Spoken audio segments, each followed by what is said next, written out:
breaking the fourth wall.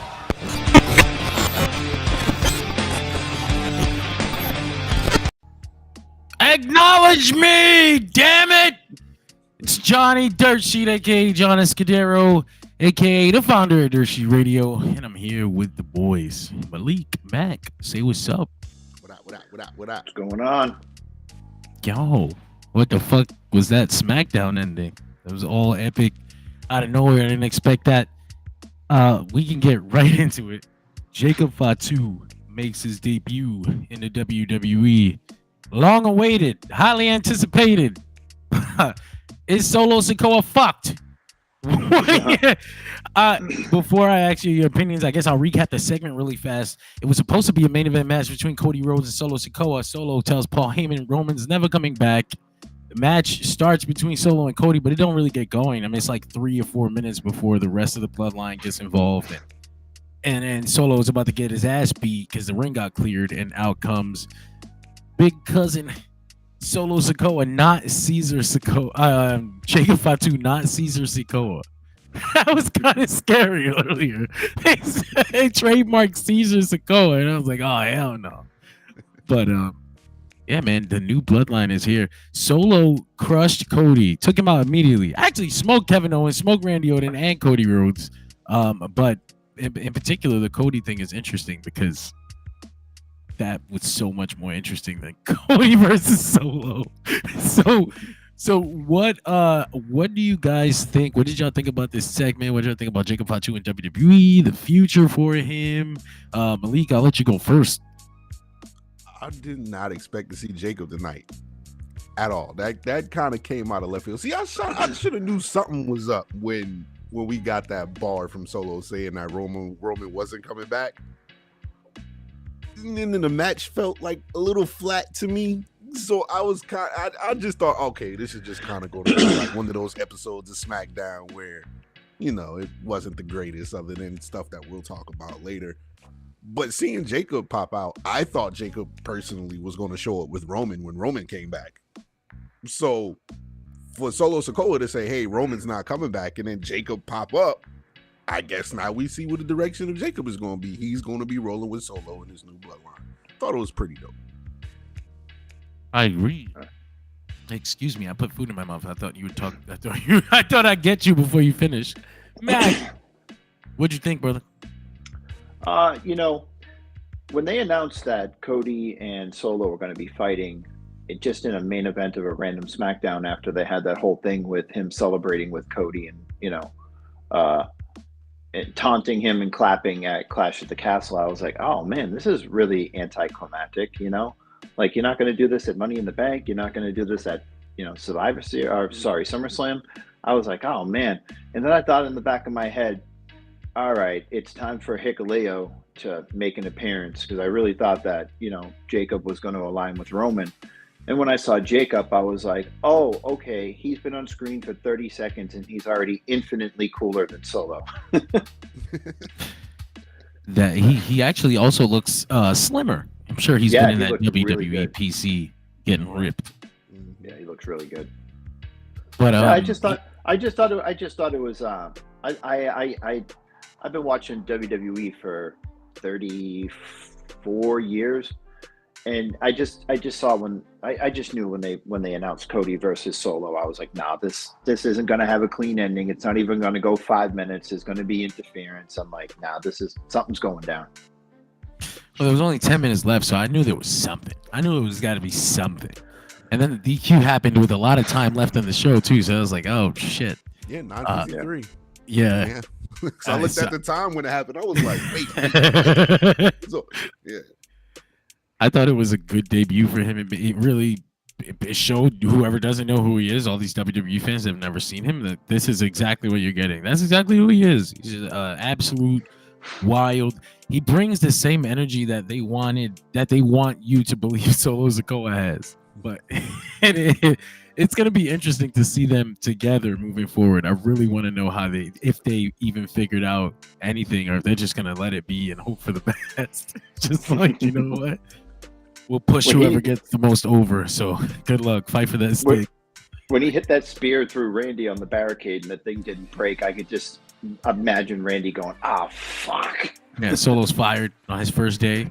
He fucking hurt Randy. He gets the Ken Kennedy complaint. I gotta file a Mr. Kennedy. This fucking guy. Man, that NWO Denver Nuggets versus NWO Los Angeles Lakers match, man, I'll never forget that with King Kennedy and Randy Orton.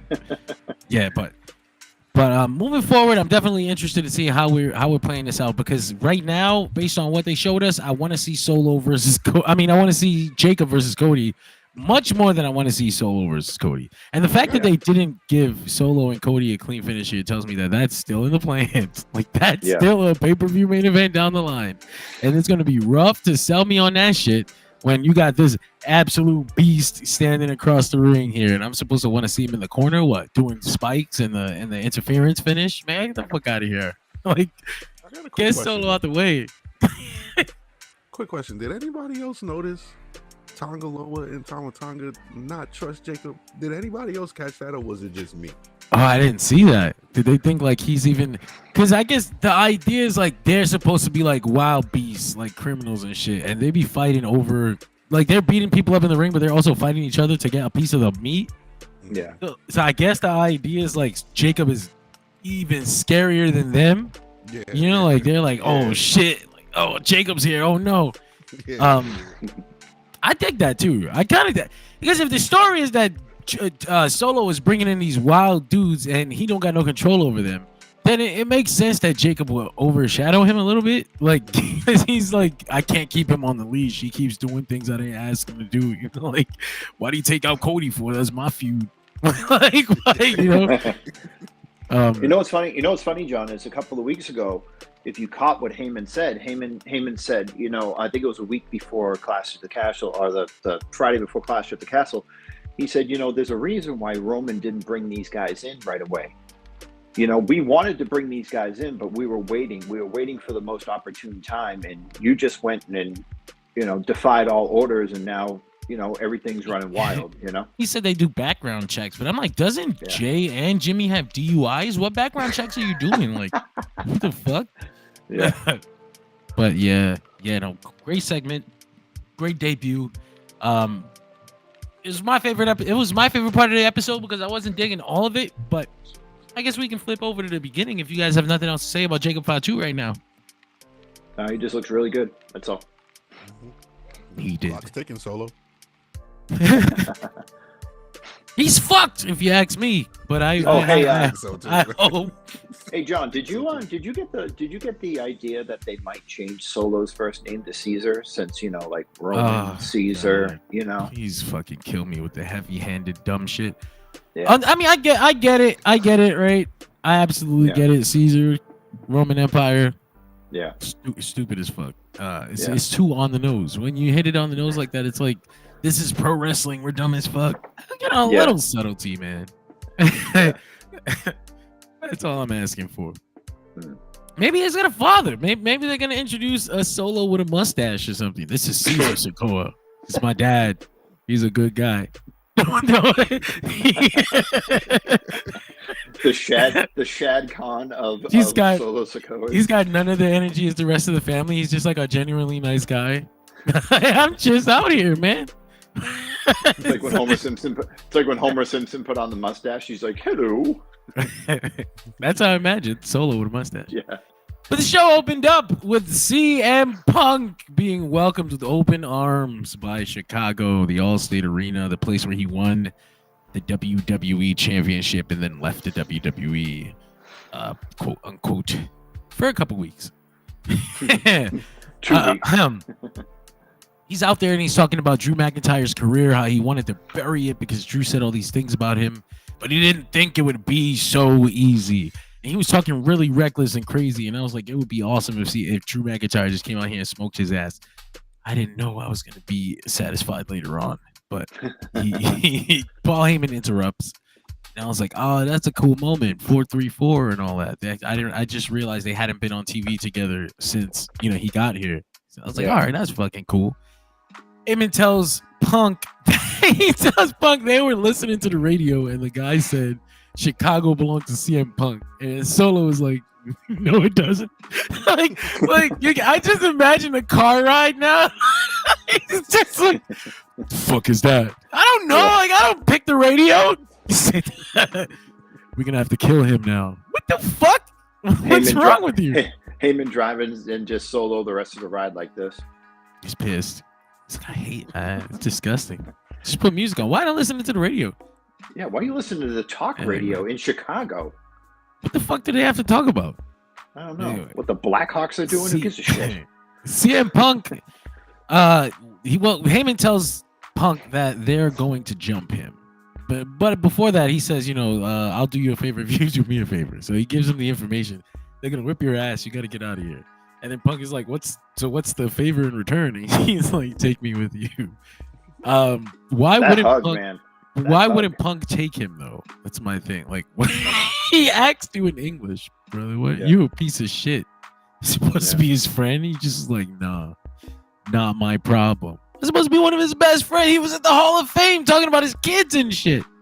Well, when the Bloodline jumped or were about to jump Punk and Cody jumped in the ring, the Bloodline bailed and Heyman was just standing in the back of him. I was like, no, get in the fucking ring with Punk.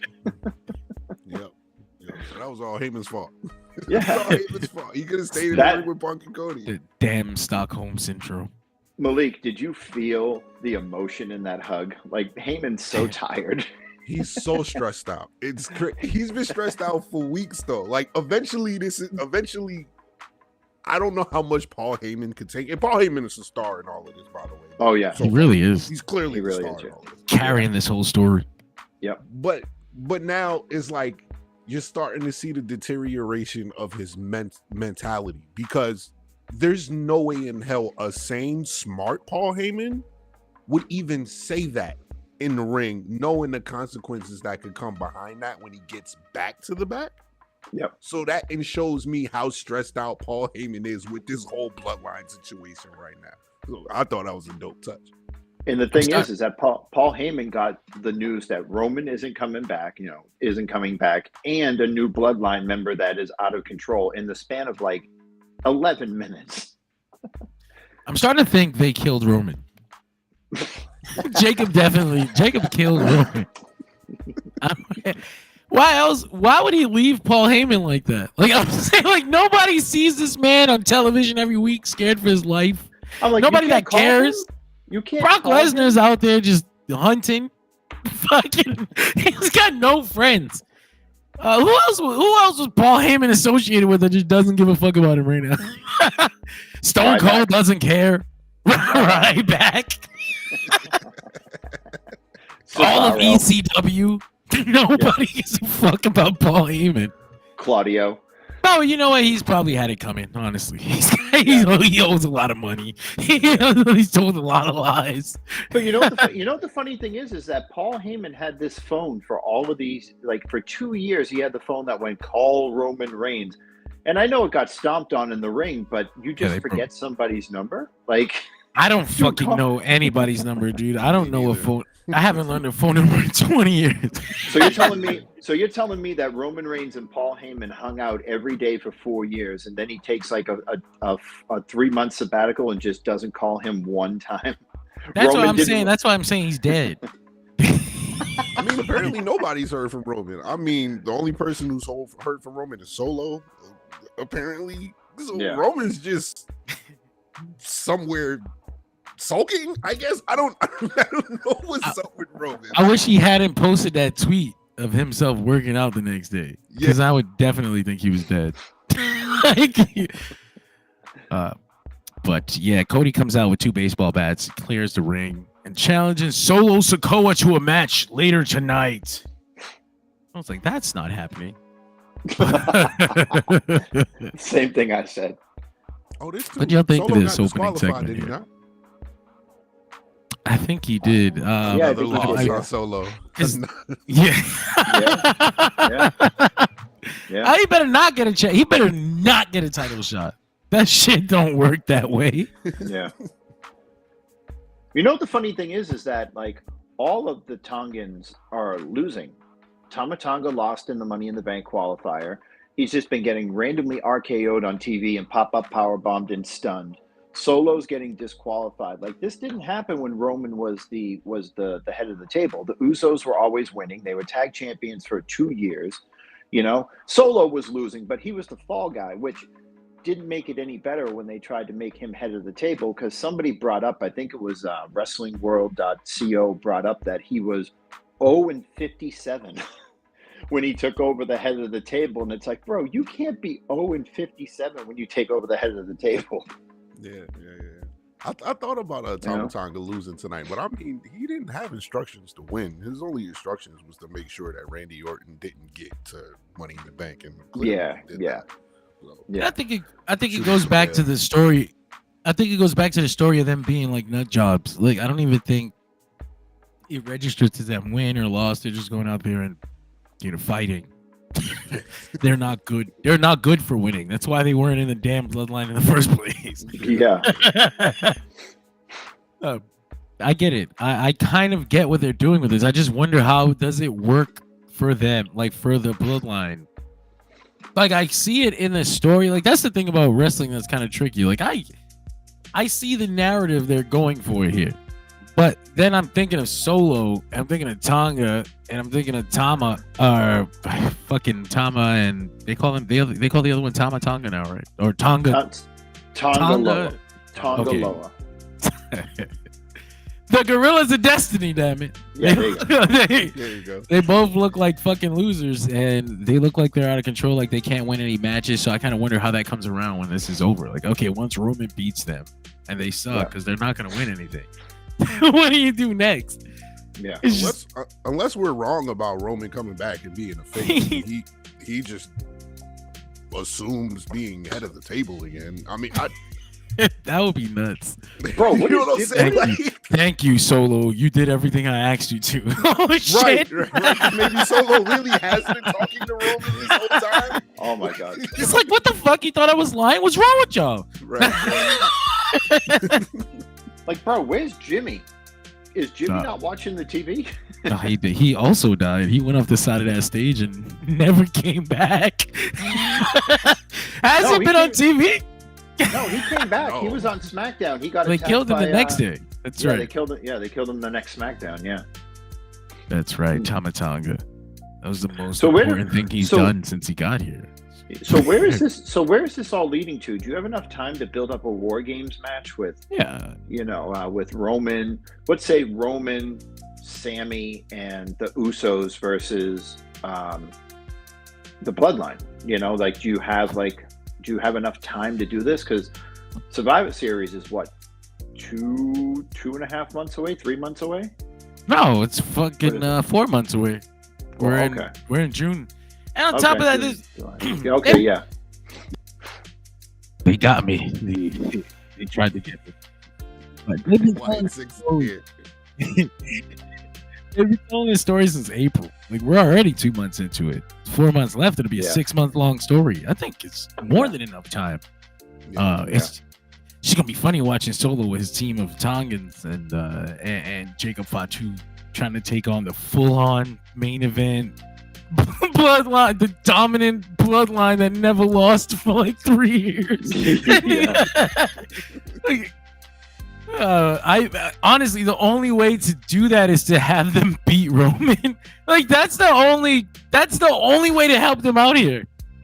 Yeah, they beat him in the end. But save Jacob though. Save Jacob. Like, have Jacob turn on them. Like, I don't want Jacob to get buried in all of this shit. Yeah. Tama Tonga, Tongaloa, Solo, cool. I sacrifice them. I'm cool with that. But Jacob, don't let him go down with the shit like that. Nah, I'm not. That's all I could think of. Like, Jacob would have to like pin Roman in the fucking in the cage in the War Games. Like, that'd be a wild ass moment, actually. Yeah, shit. Yeah. I think I prefer that than just having Roman come back and conquer it and take the bloodline back. And I'm the head of the table again, like a happy ending. What the fuck does Roman get a happy ending anyway? If anybody doesn't deserve a happy ending, it's just Roman for all the shit. It's definitely him. He's gonna have to come and take another loss here and go back and figure his shit out. Well, see, the whole logistics thing with the Bloodline is like Roman's coming back, and he's like, "Oh shit, Solo fucked up my Bloodline that ran roughshod over WWE for 4 years. I'm the head of the table. I want to run roughshod again." So it's just like him trying to regain power so that he can be the czar over WWE again. And it's like, no, dude, you don't get that. You just start a new group chat, bro. Just start a new group chat. Why would you try to go back in the old one? I just thought about something. All the old members are gone. What's that? So, with the Netflix deal, Roman's not even going to be on SmackDown. Probably. Wouldn't you want Roman on Raw? Sammy's already there. Jay's already there. Sure, Jimmy will show up there. You know what I think? Yeah. I think they're gonna keep Roman on SmackDown, and I think somehow Cody's gonna end up back on Raw with the Rock Netflix thing, because the Rock taking out my damn microphone wire.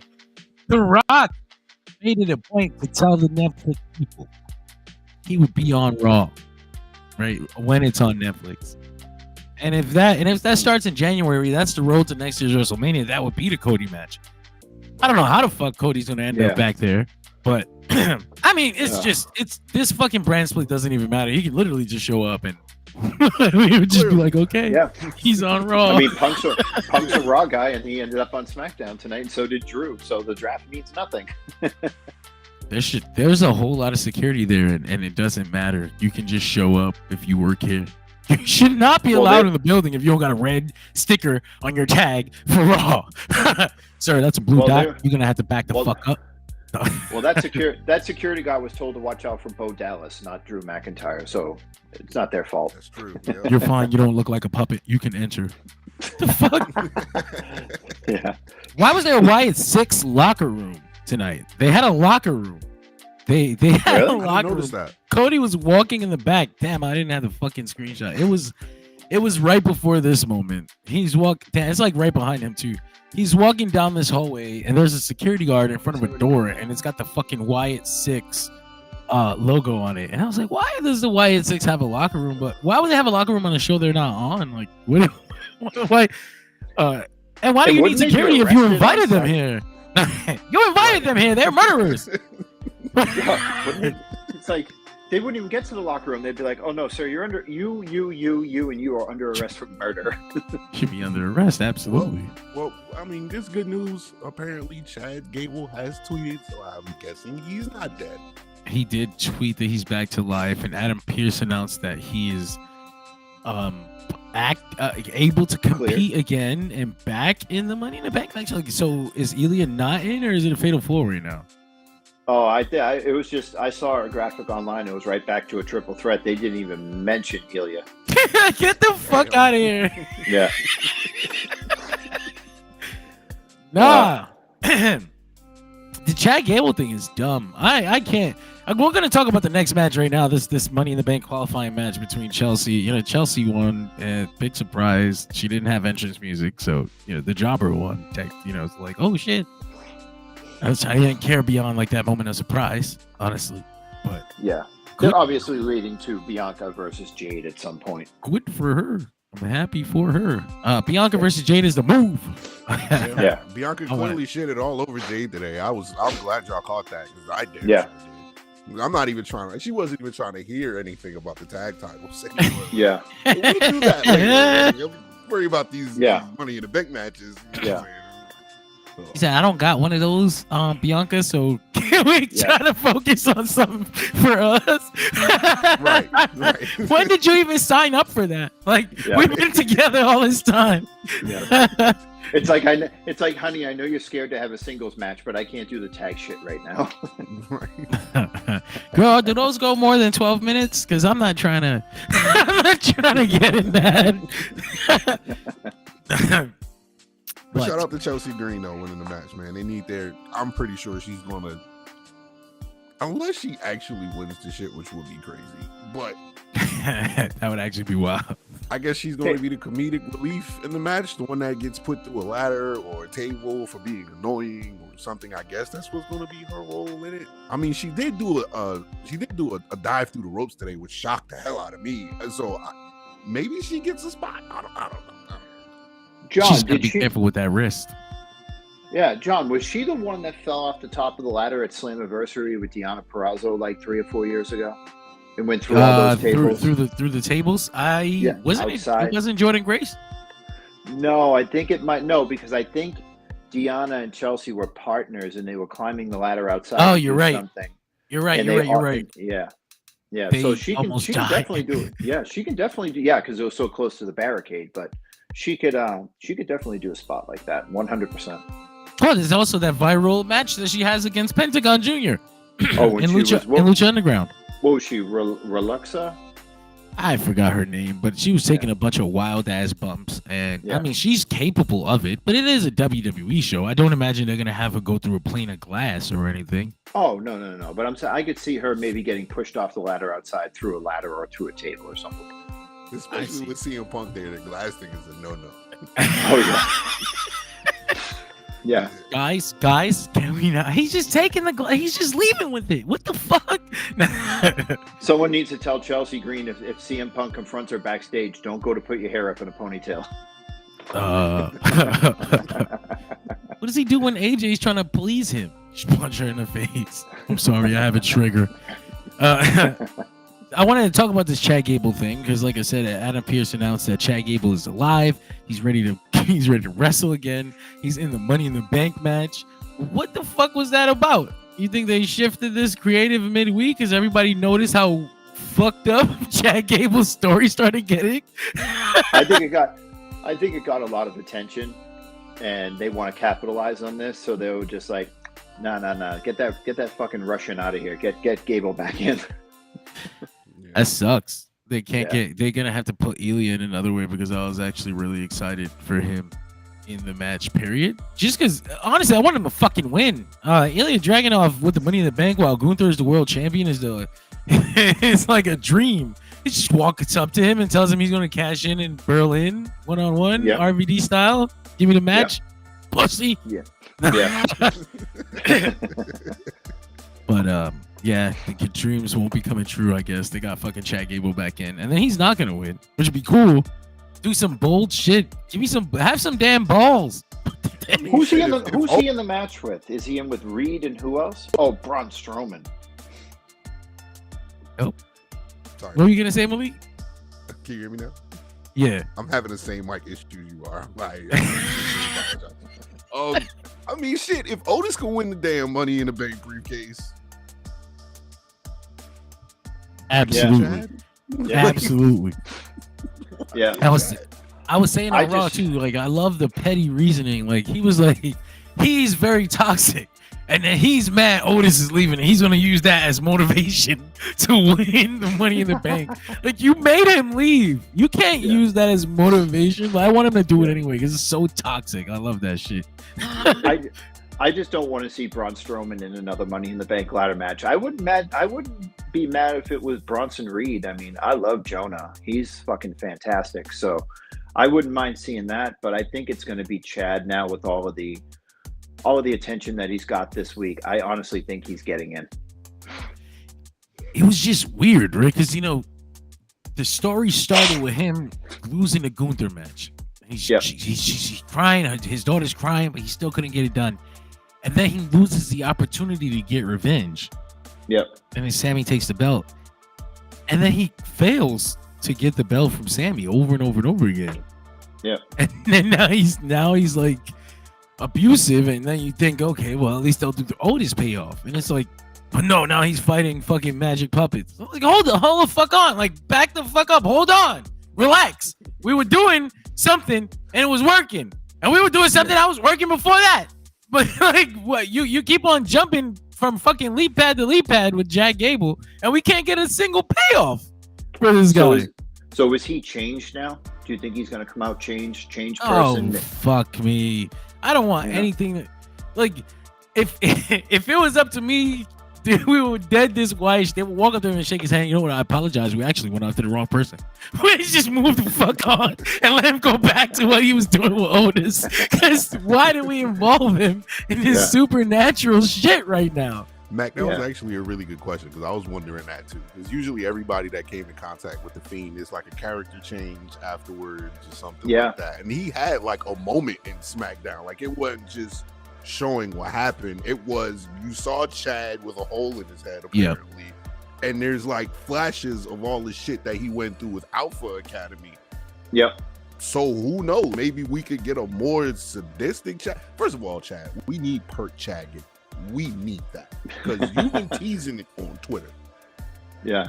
That's the Chad Gable we need. So if there is a mood change when it comes to Chad, it's that. He's going full Perk. We need that. Yeah. I'll take that. Because we were teasing a whole bunch of shit. There was the Creed Bros and Ivy Nile, and we were doing all this shit that had easy, simple payoffs that would have made everybody really happy. Why the fuck did it get so complicated? John, did you see the Julius Creed? There was a TikTok or maybe it was a Vine, but a reel earlier where he did the thing and it said, what team are you on? And it was going over his head like this. And it said like the Wyatt Six and it said like Street Profits. And then it stopped on Alpha Academy. And he was like, Once they start playing around like that, that's when you know they done scrap the idea. Yeah. they yeah. Damn. No, honestly, the Chad Gable thing is really confusing for me, and I didn't want to spoil anybody's fun on Monday when everybody was excited about it, so I waited till Friday to bring it up. But Meanwhile, I'm on my Instagram the next day going, "This shit fucking sucks." No, don't do that. Please don't do that. I think there's a place for honest opinions, and then there's a time to like just shut up and wait. I'm not gonna spoil everybody's Bray Wyatt fun. Like this is a big moment, you know. His brother's doing this in his memory, and obviously I always say like, you know, I'm not a dick. I don't think the spooky shit, but it was well done, and if everybody was happy with it, then what's the point of me saying, you know, like, oh, this shit sucked or whatever? Like I don't know. It's not gonna. What's the real point? I guess engagement. I get paid for that shit, but beyond that, his sister posted a big long thing on Instagram, and I read it, and I was like, all right, I'll give it a fucking chance. It's not even that. It's just like, you know, you just got to know when not to say it. You can just think it sucks. Just keep it in your brain for a little bit. That's what I'm doing with this. I'm gonna give it 6 months. John. In 6 months, if this Wyatt 6 thing is stinky, then we gotta start being like, all right, pull the fucking plug and move on. You're just. Here at Dirt Sheet Radio, we are very objective. So I like the spooky shit. I'm gonna be real with you. I like the spooky shit. Usually WWE fucks it up after a while. Yeah. Like, you know what I'm saying? Like the Fiend was dope when he first showed up, and then after a while with the Seth Rollins Hell in a Cell match killed it for me. I was like, all right, man, enough. But they have potential with this Wyatt 6 thing. Just get it right. That's it. Just get it right. Don't overdo it. Just get it right. And we'll be fine. But if that does happen and they do fuck it up, I will be the first person to be like, hey, yo, they got to get this shit. No, but I just can't see them wrestling. Like, I just keep imagining them, like, standing on the tag rope, like, with the puppet masks on, like, give me the tag. Like, it's going to be the most awkward shit. So, the best wrestler out of all of them happens to be Bo Dallas. Right, like, am I correct about that? Who's in that group? Because it's Dexter Lumis, Joey Gacy, Nikki Cross. Yeah. Not counting Nikki Cross. Eric Rowan. I'm back. All right, can you hear me? Yeah. All right. So Dexter Lumis, Joe Gacy, Eric Rowan, Bo, and Nikki Cross. So Bo's the best. I was a Bo Leaf fan. I like that. Leaf. So I've always been a Bo Dallas fan. So I'm guessing he would be the one to push all of this. So it's got to be. I have no clue. I'm waiting like you guys. It's just that's the thing. That's the thing with these spooky storylines, right? When Bray Wyatt first came back as the Fiend and he snapped Finn Balor's neck in the middle of the ring. And then that wasn't the finish. And then I was like, oh no, like this whole thing is ruined. Like, I don't want to see this anymore. This is stupid. Like, I remember that. It's just a clash of what they're trying to do and how you need to express it. Because then they came and they arrived and they murdered everybody backstage and they blasted a dude with a shotgun or something. Like, I don't know what the fuck happened to him back there.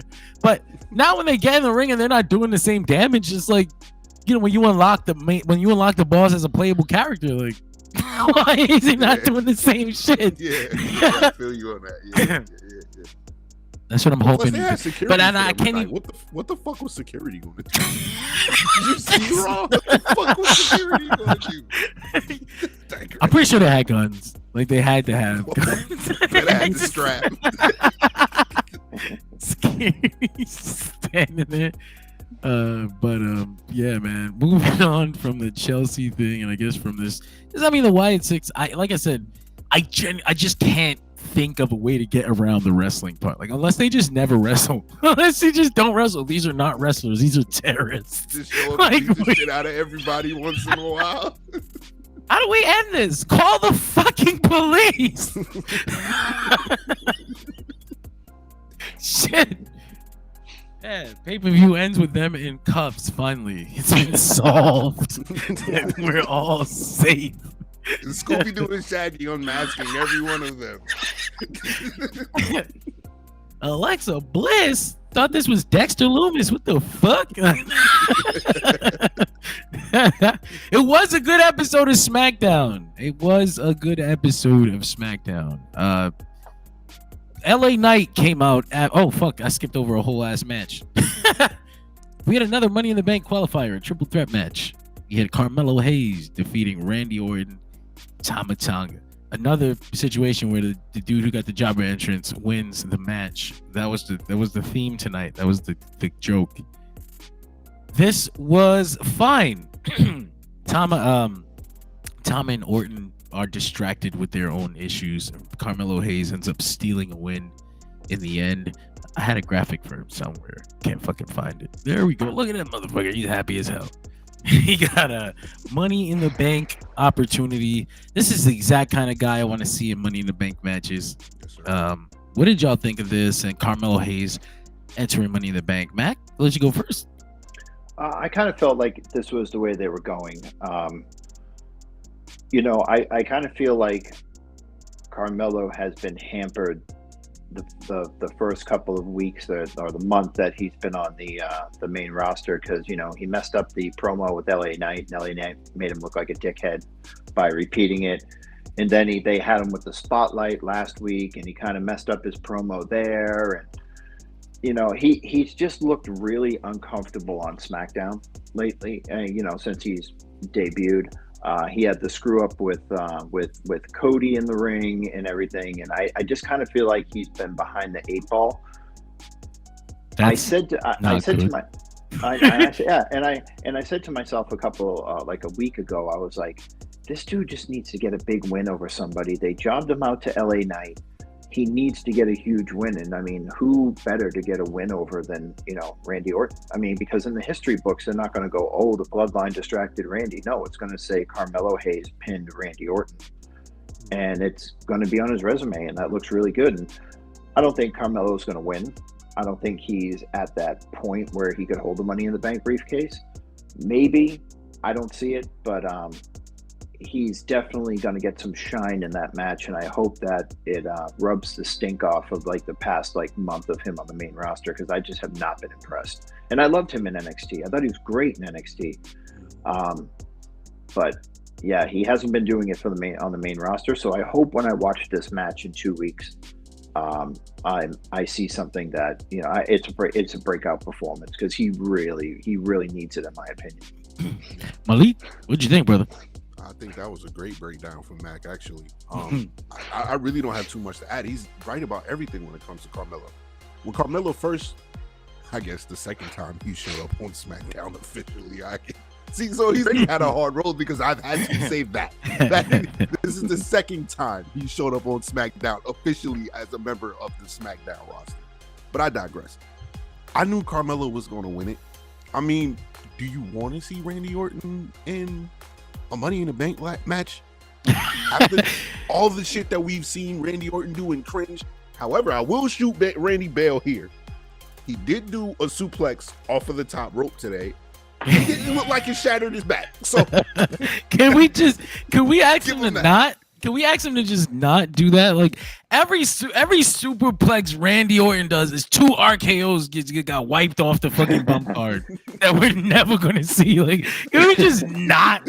What the fuck does Randy Orton need to do a superplex for? Get the fuck down from there, old man. well, Do it, Malik. Jacob Fatu might have gotten with the barricade though. I definitely don't think Randy. I think Randy was really. Malik, I don't think the question is does hurt. any of us want to see Randy Orton in the Money in the Bank ladder match? Does Randy's back want him in the Money in the Bank ladder match? And I think it's a resounding no. Both of them are no. Right? Hey, Randy's back doesn't even want him in the ring. He shouldn't even be in there, but he is. Yeah, man. I think it's dope for Carmelo to be in the Money in the Bank match. He's a high flyer, very fast, can do any spot that you want him to in that match. Looking forward to him. Looking forward to it. My fear is that because the way he looks on WWE TV right now is like, if you didn't watch NXT and you don't know about, Melo is him and his run in NXT and Shawn Michaels Golden Boy and all that shit, then he's gonna come off as just another mid-card guy right now to you. That's what you're looking at Carmelo as. And even if he goes and has a great performance in Money in the Bank, so fucking what? All the mid-card guys have great Money in the Bank performances. It's kind of true, yeah. That's why I'm like, fuck, this is really bad right now. But like you said, it can come around. I just don't think it's going to happen right now, and I hope they don't give up on him before we get there. I mean, and who the fuck knows? Maybe he'll just be Mr. Money in the Bank. Honestly, I did not. Who's so far? Oh, shit. Who's in the match? Like, I know my mind is drawing a blank. So it's Melo. So it's Jey Uso, Melo, and Andrade. Andrade. Yeah. It's gonna be a good match, at least. Yeah. Well, I mean, hoping they don't put like Braun Strowman in that shit or something. Monday, I don't really. Gotta have your giant, John. Slow fucking giant that can't bump. If they put anybody in them, if they don't put Gable in it, it's got to be Bronson Reed, because Bronson Reed can. It's got to be. Bronson is good, at least. He's gonna jump off that ladder. Or coming off the top rope trying to splash somebody on the ladder and then just landing completely on his chest on the ladder. Yeah. That's the spot right there, right out the outside. To the outside ladder. He's going right through that shit. Right between the announce table and the apron. Yep. Why is this ladder wood? What were y'all doing with a wood ladder? Did you guys paint a wood ladder silver? No. So LA Knight follows up. He comes out there. He's looking for Logan Paul. He wants Logan Paul. He doesn't get Logan Paul, or at least not immediately. I had a graphic. Where are you motherfucker? There he is. Oh shit! Mac is gone. I'm just moving. I'm just moving downstairs. He's moving. LA Knight comes out and he basically cuts a promo. He wants Logan Paul, but he doesn't get Logan Paul. Santos Escobar comes out instead, and he's like, "Hey, Poppy, you're fucking great, Poppy. I'm gonna fuck you up." Whatever. It wasn't really important, but they start fighting.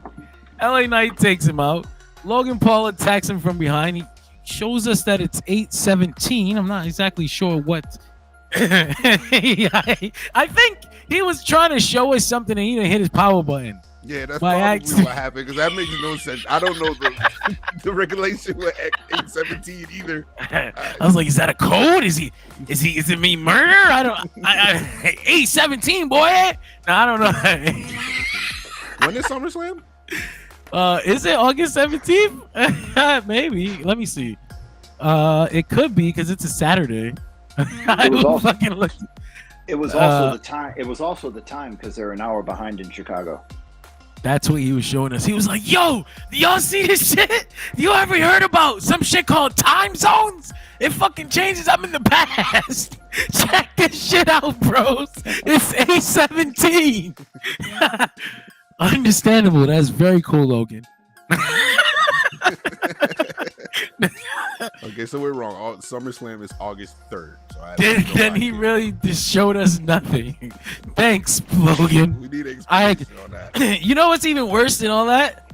Look at this embarrassing ass check. What the fuck is this default wallpaper you got there? Do you care about anybody? Anything, Logan? A kid, a dog, a wife, a fucking anime. He actually John, found my that phone wallpaper's backstage and was default. asking if it was anybody. No, bro. Bro, you gotta care about something. I do care about things, John. I'm changing it. All right, just go ahead. I'll change it while Max talking. Oh fuck. No, man, I'm just fucking around, but I just think there's so many cool HD wallpapers out there. John, I gotta send you my wallpaper after we get off of here. You're gonna dig it. I can't. I have this thing where you pick like 15 of them. Oh, you know, it doesn't have to be 15, but you pick a bunch of them, and then every time you turn on the phone, it's a different one. And I like that. Oh, nice. Is that for iPhone? No, sir. Oh. I don't like iPhone handcuffs. I like piracy. It's very fun, actually. It's very fun. Be an adult and get an iPhone. Be quiet. Be an adult and pay more money? Absolutely not. You can't. Listen, no, you guys are getting there. You got a fucking game emulator on your phones now. Like, this is baby steps, but we are getting there. That was one of the things that kept me from my iPhone for a long time. I was just like, listen, I can't even put a fucking emulator on there without jailbreaking it. But we're getting there. Anyway, that was following that. That was iPhone radio. We actually skipped over probably the biggest segment of the night. Grayson Waller is backstage arguing with fucking DIY, and Austin Theory's not here, and they're like, "You're the reason he's not here." And I'm like, "What are they talking about?" Actually, Temper is you. You beat the shit out of him last week. Your fault. He knocked the shit out of him. You're right. It's Jeff's fault. What do you mean it's my fault? I thought this was gonna be like Austin Theory's dead body, and they fucking lifted up. He's CM Punk. Good shit there, by the way. I didn't see that coming at all. This was a good way to use the camera that they use now. They walk you through the hallway. Basically, Drew McIntyre murdered CM Punk off screen so we can get some blood. That's the loophole that we found on WWE television. Brings his dead body out to the arena in front of Chicago because CM Punk deserves this. And lays him out there for the world to see. Does his little it's Clopper in time pose. Takes his bracelet that says AJ and Larry. Puts it in his pocket. He should have threw it or ate it. I would have eaten it. There's something about the visual. Ate it. Fuck your family. Nick Aldis pushed him and got this shit shoved out of him. Like he sent Nick Aldis like 6 feet to the left. Like, get the fuck out of here. It keeps making me think that they're gonna do a match with Aldis or something because he keeps getting physical with all the wrestlers, and I imagine somebody's gonna slap the shit out of him. Can we talk about how Drew McIntyre just dropped CM Punk like he was a sack of fucking potatoes? That was actually funny as hell. On his arm, by the way. He did. On his arm. So I don't believe CM Punk isn't cleared after that. That was my first thought. Like, there's no fucking way he's not cleared after that. He dropped him right on the same arm, apparently, that he had surgery on. Nah, it's fine. They're drawing this out.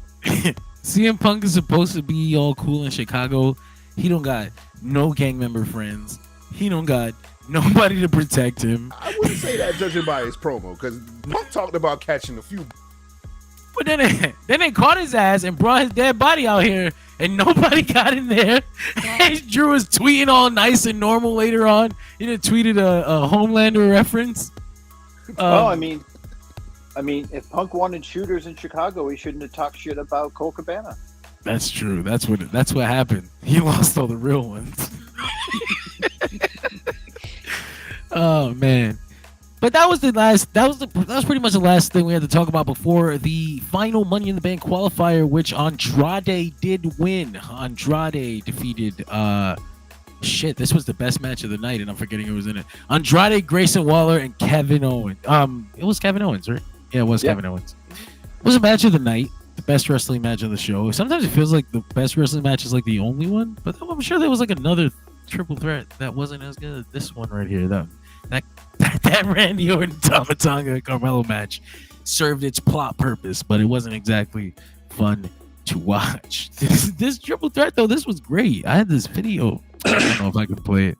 But anyway, Andrade finishes the match. I can't. WWE's with their fucking trademarks. It's weird. Now they'll just mute it in like 6 fucking countries that I don't know anybody in, like Russia, Beluga. Fuck me. I go through that shit. So Andrade ends the match. Kevin Owens. It's another situation where the other two guys have a fucking thing going on, and Andrade just takes advantage. Grayson Waller runs in, tries to do that flip. What is it, like a drop kick? He does? No, or Stone like Cold Stunner. A cutter, yeah. Yeah. And he gets it reversed. Sick ass fix, smooth as fuck. Dude, Andrade. that shit was butter. That was awesome. Andrade in the Money in the Bank. Another guy who I would want in the Money in the Bank.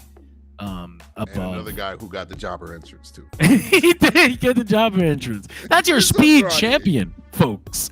And and here's Andrade. John, did you see that the WWE had put out the graphic for the Andrade, Kevin Owens, and Grayson Waller match? I think it might have been on Tuesday, like right after NXT. And in the graphic, Andrade had the Speed Championship. And I shit you not, I went back like 15 minutes later to look for that post. It was gone, and they reposted it 2 minutes before I got back on Twitter with the Speed Championship gone from the ring. hey, get that shit out of here. What, bro? You brought this here. No. Get that out of here. Yeah. don't ask any questions. Yeah. This is probably a legal thing. There's probably some stupid legal thing they locked themselves into. Because this is ridiculous. It gotta be. We're but why in the can't realism you show, era why or some can't you shit show like the that. Twitter championship on Twitter? And they acknowledge him though, right? The commentary says like he's Speed Champion, doesn't he? Or haven't they? There's your Speed Champion, yeah. They almost say it Barrett like said it, flippantly, like there's your Speed Champion. Like that's what we're doing. Well, no, I think Wade Barrett said something like, Andrade has been all over the world and he's seen it all and he's our current Speed Champion. I'm like, oh, don't put those two things together. Just Don't a put champion of doing speed. Yeah. That's the guy. That's our guy. Look at him go. He's so high. Anyway, shit. Don't confuse But him that with was. Alberto.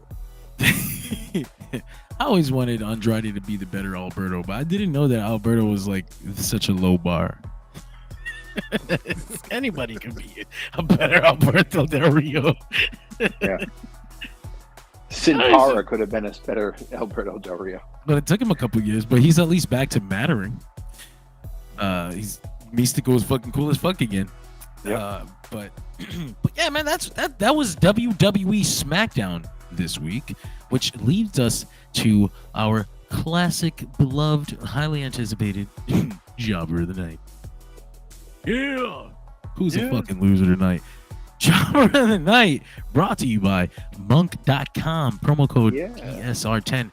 That actually reminds me, we are sponsored by NordVPN now. Hell yeah. Go, damn it, go to comicbookclick.com/Joshi Radio and scroll all the way to the bottom. You'll find a nice little banner with NordVPN. Right now they're doing 72% off of the first month if you go to Dershi Radio. Shit. comicbookclick.com/Dershi Radio. Scroll to the bottom, get yourself 72% off of NordVPN first month. That would be just in time. Hey, you know what? I would wait to do it. No, I would do it now. Then you can buy AEW Forbidden Door for just $20 instead of 50 American ones. Shout out NordVPN.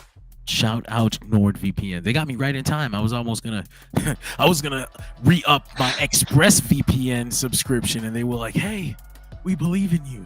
And I was like, "Well, I believe in you, Nord." I believe in Joe Hendrick. You know, bringing that Joe Henry thing. That fucking song is old, right?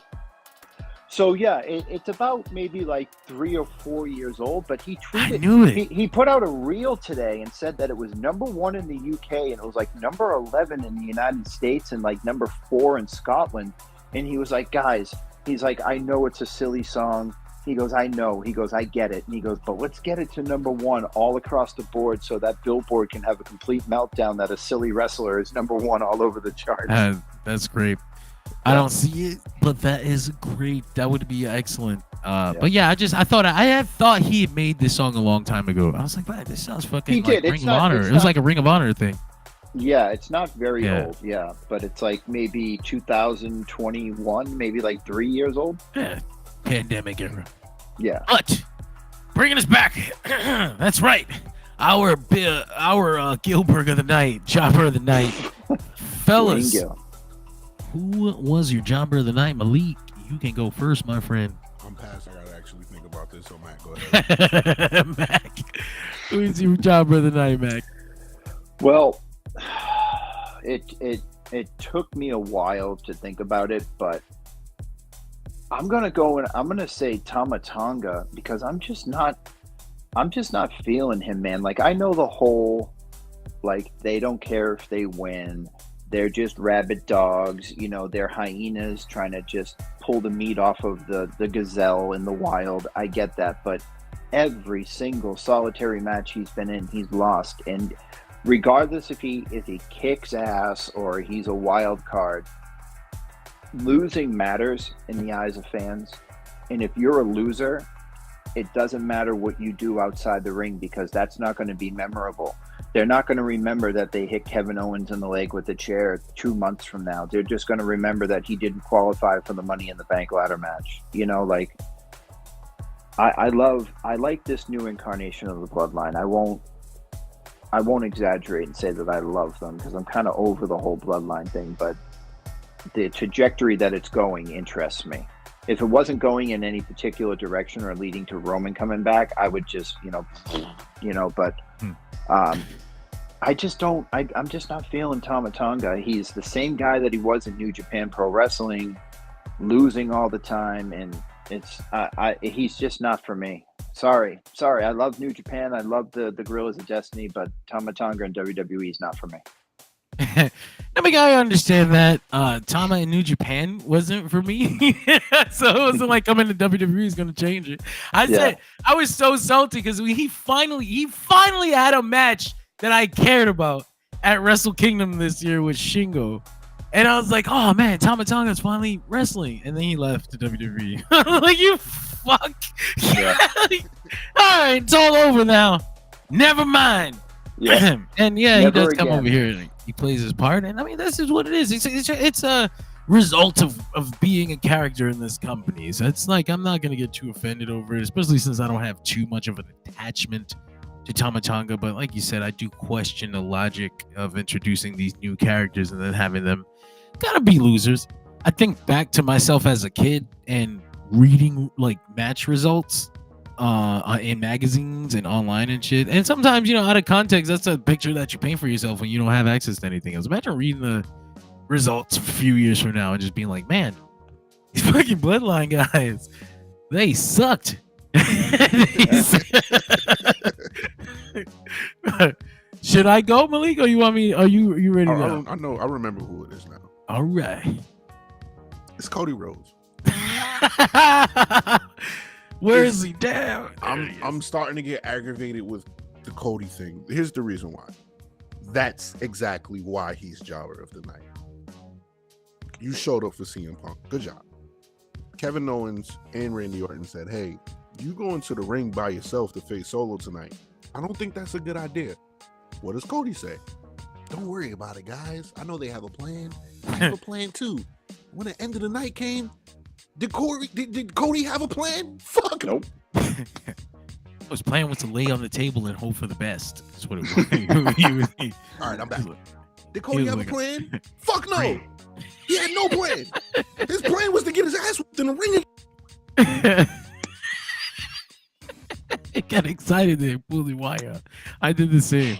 Yeah, you get excited on the show apparently.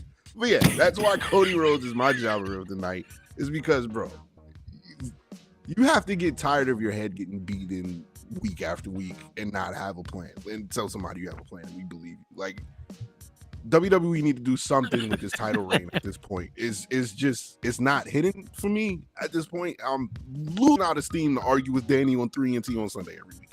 I really am. So please find something for Cody so I can stop getting my ass kicked on Sundays. Thank you. I would appreciate it. I can't believe that. Fuck. Now I did the same thing. I can't believe that they threw away the obvious. This is not just like the Shaq fucking Gable thing. We got all these obvious payoffs and stories in front of us that we're like, man, I would love to see Randy Orton versus Cody Rhodes at SummerSlam. That is the perfect direction. Oh, look, Randy and Cody. He's looking at Cody's belt. Oh, Solo versus Randy versus Cody at SummerSlam is the plan. That's just another plot device to get us to WrestleMania next year. Fuck. Yep. Fuck. Like, I get it. Like, I don't even blame Cody either. It's the booking. The booking is stinky. This they didn't have anything planned for him. Meltzer said it the fucking night after WrestleMania. And I just was like, damn it. It's like, yeah, they're just gonna be in a holding pattern until The Rock comes back. It's like, no, this can't be. This is supposed to be better now. Like, but listen, the crowds are still there and they're still coming, and the WWE is happy to build the tracks in front of the train as the train is rolling. And let them do their fucking thing until the train inevitably crashes when somebody's knee falls out of place or some shit, and we don't have nothing backed up planned. And now we put the title on Solo because we panicked. And now this shit isn't working. No. That being said, my jobber of the night is Logan Paul. Because that man had one job. He knock down LA Knight and show your pretty picture to the crowd on camera. What does he give us? This tree on the moon? 817. So yeah, jobber of the night for being a fucking idiot, Logan Paul. Other than that, it's about time to get rid of that and bring up our megastar of the night. Look at that. Look at that shit. It's a superhero. Anyway, megastar of the night. I guess I'll go because I just ended and I want to bring it in a circle. It's fucked up too. I went first so that I can steal the easy one, admittedly. Jacob Fatu with the perfect debut. Megastar of the night, damn it. He comes out here and it's just immediately a star, man. Yeah, everybody's talking about him. I posted a reel on Instagram. I'm pretty sure that shit is in the hundreds right now. Look at that shit. Actually, that's actually pretty decent. Anyway. Everybody's talking about Jacob Fatu. This is great. I hope they follow this up. This is two great endings this week for WWE television. A Raw and a SmackDown cliffhanger that left people wanting more. Megastar of the night, Jacob Fatu. And going back where we came from, that would put Malik next. Well, since John cheated. Yes. I'm gonna go with Paul Heyman, man. Like, this really son of a bitch, Malik. You son of a bitch. You took mine. You son of a bitch. I'm sorry. You gotta give it to Paul Heyman, man. He's carrying this bloodline thing. Like, the interaction with him and CM Punk is something that people were wondering if we were going to see when CM Punk came back. The emotion of the hug. It looked like Paul was even crying at some point during that. And plus the emotion of him wanting to get as far the fuck away from the bloodline as possible has been amazing. And we miss Roman. And I think the only reason why things are tolerable right now is because Paul Heyman is doing such an amazing job carrying the weight of the bloodline until Roman gets back. And it showed tonight. Paul Heyman, my megastar tonight. Yeah. Mac, it's your turn. All right. Take us home. All right, since you two bastards cheated. I love you too. I'm going to say Drew McIntyre. All right. Drew McIntyre looked like he looked like a superhero tonight. He picked up CM Punk like he weighed nothing. Now, CM Punk, yeah, he's not really the biggest guy in the world, but CM Punk's like 220, 225. Like, yeah, but in wrestler weight, that's like a feather. Yeah, but he picked him up, carried him through the back where everybody is supposed to be dead, right? I think they are supposed to be dead. Yeah. And dropped him on his bad arm. Like, I don't give a fuck. I don't give a fuck about you. I don't give a fuck about this show. And then he tweeted the Homelander picture with blood all over him in the elevator, like a G. And yeah, and then he pushed Nick Aldis, and it's like, he seems like he's this rogue, like, guy. He's like, yeah, I'm not affiliated with WWE right now, so I don't give a shit what you do to me. I just quit, you know. And he said, yeah, I'm going to show up on Monday, but I'm not. I still quit, you know. But I'm going to be there. So, you know, I would say Drew. He just looked like, you know, he had just had it. He's just done. And he's like, I'm just going to fucking kill this dude. If the Wyatt Six didn't do it, I'm going to do it. You know, this company, man, and understand, listen, I grew up in the hood, right? I'm from the Bronx. I'm from the South Bronx. I'm from the dirtiest part of the fucking Bronx. I understand not trusting the police, but you guys have a serious problem in this company. Like, you just keep letting people who don't work here attack your fucking wrestlers. I'm just saying. I didn't think about this shit though. Just call a cop, maybe one. You saw Drew carry CM Punk through gorilla position. Nobody was like, hey, let's fucking stop this now. He doesn't work here. What the fuck are y'all doing? Especially after Monday. This should be like a tragedy. The company should be in mourning.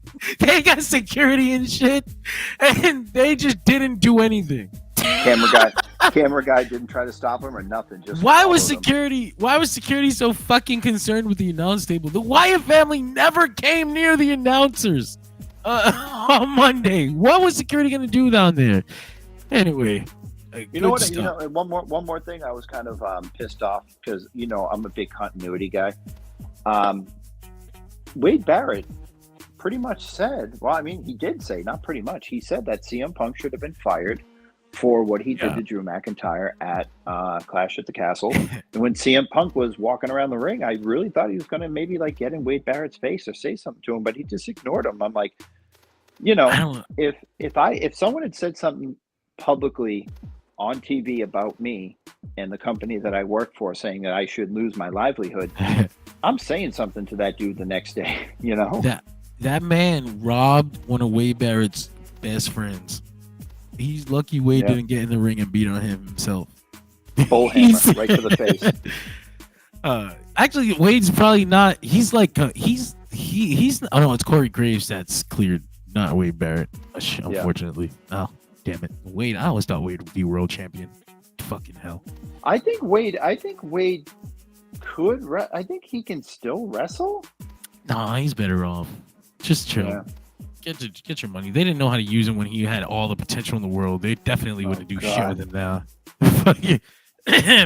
Anyway, so that was WWE Smackdown, and you can. This is not it, man. We're Dershi Radio. We are always on, always. On Mondays, you can catch us after Raw. On Tuesdays, after NXT. On Wednesdays, after Dynamite. And then late in the night, you can catch our flagship news show, available on Thursday mornings as well. And then Thursday night, you'll have the TNA Impact post show. Friday, like right now, you'll have the SmackDown post show. Saturdays, you'll have pay-per-views. Sundays, you'll have 3NT wrestling. I need that graphic, by the way. Got you. And I got you. and also on Sundays, on demand, you'll get CJ and Tyler's Level Up Adventure. Those maniacs, they said to me, John, we want to watch NXT Level Up. And I said, I won't ever force you to do that. But they said they wanted to. So NXT Level Up Adventure, if you're another one of those sickos who's watching this show every Friday night, you now have two buddies who can be with you on Sunday mornings on YouTube. So can't wait to hear about that Dante Chen match. They got to wrestle somewhere, right? Those kids. Yeah. But yeah, man, that's our slate of content. You can catch us next week live after AEW Forbidden Door. AEW New Japan Forbidden Door. I forgot they both pay for that. Yeah. Yes, they do. And that is pretty much it for our content. Be sure to, if you need NordVPN, I should have already had a graphic ready for that. But if you guys need a VPN, you want to do some dirty porno stuff, you don't want nobody to know what the fuck is going on in your life, those trackers are real, man. If you think that opening incognito mode is enough to hide your information, and you go on that dirty, very, very dirty site, and you fucking, it's not the FBI you have to worry about now, sir. It is that advertiser who's gonna give you some questionable Google Smart ads that you'll have to explain to your family members. If you want to avoid this, man, get yourself NordVPN. Head on over to comicbookclick.com/DSR. Scroll to the bottom. 72% off of the first month. It's insane. You know how much fucking porn you can watch for $3 a month? Incredible. Anyway. I'm going to guess all of it. I don't think you can. That's actually too much. But that being said, make sure to catch the Cold Case Project on YouTube. Go to monk.com, promo code DSR10 for your aromatherapy goodness. Comicbookclick.com, as we mentioned, not only for NordVPN, but for your all-around results, news, and pop culture content. And the Major Issue Show every single Thursday. This week, you caught me talking about DC's Identity Crisis. DC Comics Identity Crisis, one of the more controversial stories DC's done in the last 20 years. There was an assault in there, and people haven't stopped talking about it since 2004. I argued that it was actually a good story beyond the evil, gratuitous sexual violence. But that's a conversation you can listen to over at Comic Book Click. Major Issue Show available now. Dolphin podcasts are also available every single week.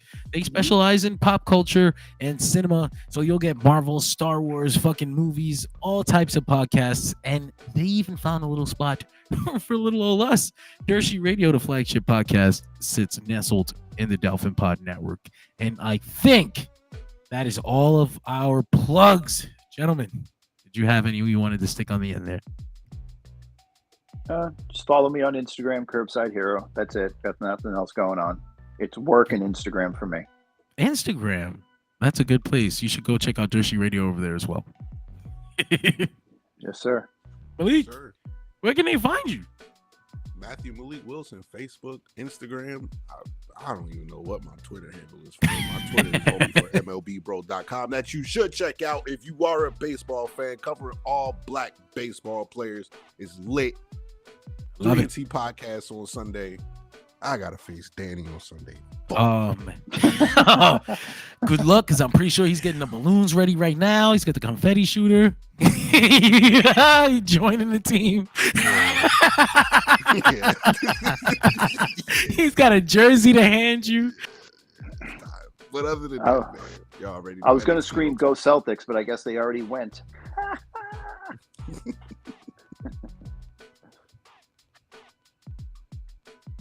Did we lose John? Did the Wyatt Six get him? John, did the Wyatt Six get you? Holy shit, they got him. Oh, God. He's got a bullet in his head right now. What do we do? Do we wait? Dad left. Dad left to go get cigarettes, and he never came back. Can you hear me? Oh, I can hear you. he tried to take me out, bro, but I'm here. I'm still here. No Sopranos for this guy. I'm alive. We said you went to go get cigarettes and never came back. It's not cigarettes, that's cigar weed. No. Hey, thank you for joining us, man.